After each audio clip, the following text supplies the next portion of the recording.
Wanita cantik ini terus mengoles jarinya dengan bawang putih, menambahkan minyak esensial, lalu dimasukkan ke 105 derajat air panas dan didihkan, sampai jari-jarinya renyah dan mengembang. Dia baru membalut jarinya. Dia membuka ikatan sapu tangan dengan antusias. Namun kerutan jarinya, tidak hanya tidak berubah, malah menjadi semakin jelek. Dia pun menangis dan merasa putus asa. Lalu kenapa dia begitu kejam pada dirinya sendiri? Ternyata beberapa hari yang lalu, Dora bernyanyi dengan santai di luar rumah. Kebetulan raja yang lewat, mendengarnya. Nyanyian indah itu langsung membuat raja sangat tertarik. Tepat ketika raja ingin mengundangnya, Dora sudah masuk ke dalam rumah. Ini membuat raja semakin penasaran. Ketika kembali ke istana, raja mengeluarkan kalung dan meminta prajurit menghadiahkan kepada Dora. Dora pun segera memakainya. Dia bercermin dan merasa sangat cantik.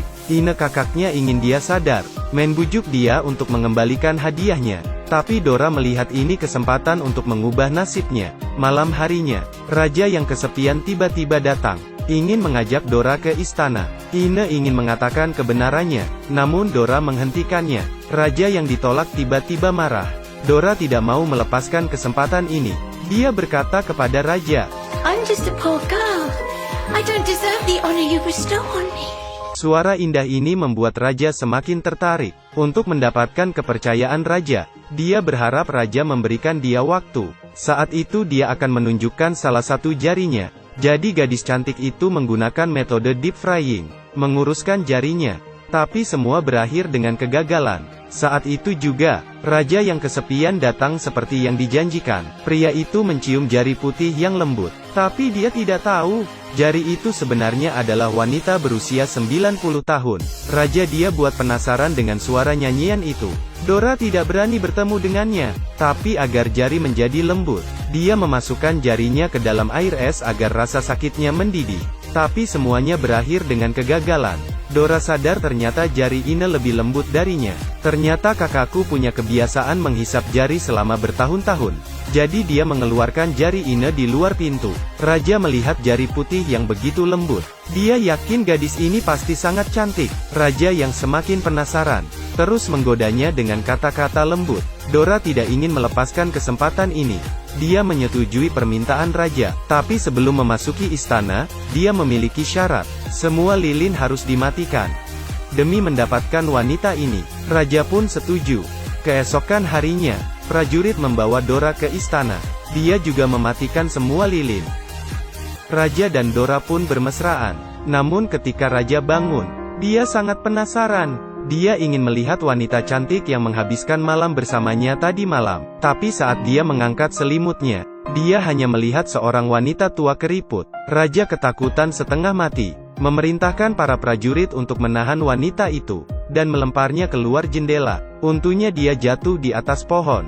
Dora akhirnya selamat. Kemudian seorang penyihir yang lewat menemukannya. Dia menyelamatkannya dari pohon. Dia memeluk Dora, terus-menerus melantunkan mantra. Kemudian hal yang menakjubkan terjadi.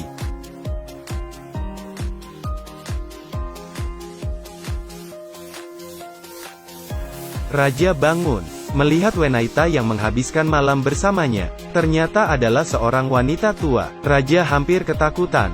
Dia segera memerintahkan prajuritnya melempar Dora keluar jendela. Dalam sekejap, ketika raja memburu di hutan, dia melihat seorang wanita cantik. Wajah malaikat itu membuat raja terpesona.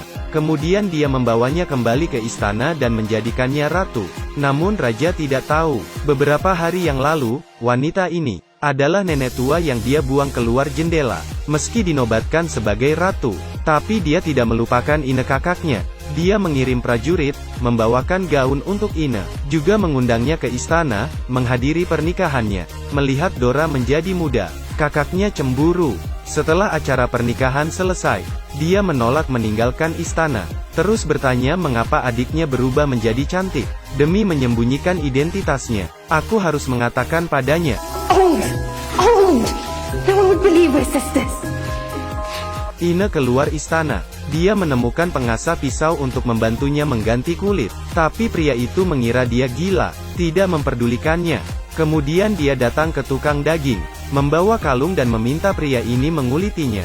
Setelah yakin perhiasan itu asli, Dia pun memenuhi permintaannya, membawanya ke suatu tempat, mengikatnya di bawah pohon. Ine tidak merasa panik, malah merasa penasaran.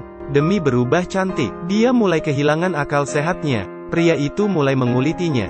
Ine berteriak kesakitan. Setelah mengulitinya, Ine berjalan ke istana, tapi dia tidak berubah menjadi cantik. Sebaliknya, dia kehilangan banyak darah dan pingsan. Sementara adiknya juga mulai berubah. Kulitnya mulai menua dengan cepat. Agar tidak ketahuan, dia diam-diam meninggalkan istana dan menghilang.